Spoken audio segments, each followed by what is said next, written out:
My name is Alex Wallace. I'm the owner of Wallace Fitness Center. Wallace Fitness Center is a complete health club at this point. We have a 24-hour gym with small group training, personal training, and sports performance. We have a chiropractor on staff, and we actually have a medical facility here. So over the course of growing this business, these are 3 lessons I wish I knew before starting a gym.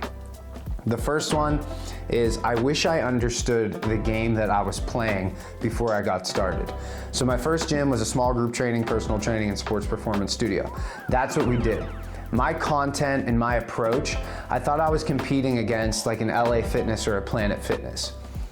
When I did that, when I had content directed to that, I did not get the same leads as when I actually changed my mindset. I can't compete with LA Fitness, especially at that time. I couldn't compete with Planet Fitness, especially at that time. So I had to play a different game. So there are people out there that don't want to go to a huge gym. There are people out there that don't want to spend $10 a month if they can get a different service and spend a lot more. So when I understood that I would lose if I competed against LA, I'd lose if I competed with Planet, but I could win if I dominated my small niche in my small town, that's when my business really started to take off. Here's a couple examples. This is just some general business knowledge. I have a friend of mine that owns a heating and air and a hot water tank company. That's all he does. This dude has no college education. He has 55 trucks in his fleet, and he makes over $1 million a year. This is a guy with no college education. He's a dude that if you talk to at the bar, you'd be like, oh, this guy's probably just a plumber. Nothing wrong with that, but that's what you would think. You wouldn't realize he's one of the richest dudes around. So if you can dominate in your niche in your small market, you can actually make a good bit of money. Another example, a friend of mine, he's in his 30s. He has the best insurance agency in his small town. This dude just sold his business for 8 figures. 8 figures. This guy will never have to work again for the rest of his life. Now, it took him 15 years to get there.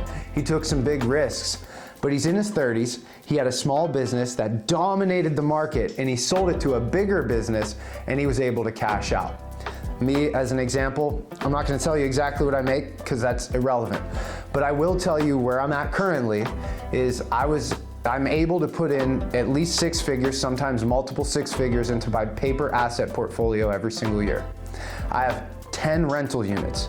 I have a house with 5 bedrooms and 4 full baths. I was able to take some of the cash flow from my fitness business and parlay it into Steel Health and Hormone Center, which is it's a medical facility. I have a bachelor's of arts, and I have a medical doctor and a nurse practitioner working for me. I'm not telling you that because I'm special. I'm not telling you that because I think I'm smart. I'm actually not at all. I'm telling you that because when you understand the game you're playing, you can dominate that niche and you can make good ass money. These are just the facts. Understand your game, understand your niche, and then dominate it. The second thing I wish I knew when I started my small business, when I started my fitness business, is I wish I knew that I wasn't really in the fitness space, I was in the people space. Okay, my business is not really fitness, it is, but it's also people. So you have to get good with people, talking to people, caring about people, actually trying to have a relationship with your clientele that comes in. So if you're somebody that isn't into people, you don't like people, you don't want to be around people, probably shouldn't be in the gym space. Unless you're somebody that's just flush with cash, you can open a 40,000 square foot facility right out of the gate. You can hire somebody for $80,000, $90,000 a year to manage your facility. If you can't do that, then you have to be good for people. And number 3, this is the third thing I wish I knew. When you're in a small health club like mine, or when you have your specific niche, you have to either be able to repair your stuff, or you need to have somebody on speed dial that can repair your stuff for you.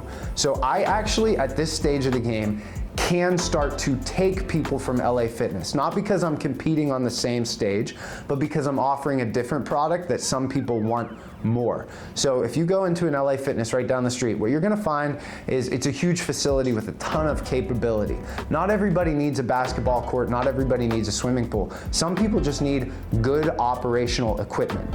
So when they have 10 machines that are down and they can keep it down for the next 6 months, you can't do that. I can't do that. Now I've gotten extremely handy. I can repair every single treadmill. I can repair every single cable. Anytime something breaks, I can usually get it fixed within 48 hours.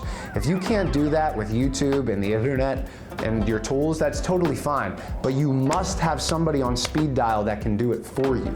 You need to make sure that your club is operating at full capacity all the time, or else you absolutely will lose members to somebody who can make sure that their club is operating all the time.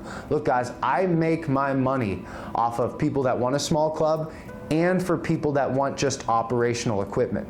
So make sure that you understand how to keep your gym moving like a well-oiled machine. That might take your labor or it might take somebody else's, but you gotta make sure that it's operating smoothly at all times. So just to recap, number one, understand your niche and dominate it. Number two, understand that you're in the people business. You're not in the fitness business, you're in the people business.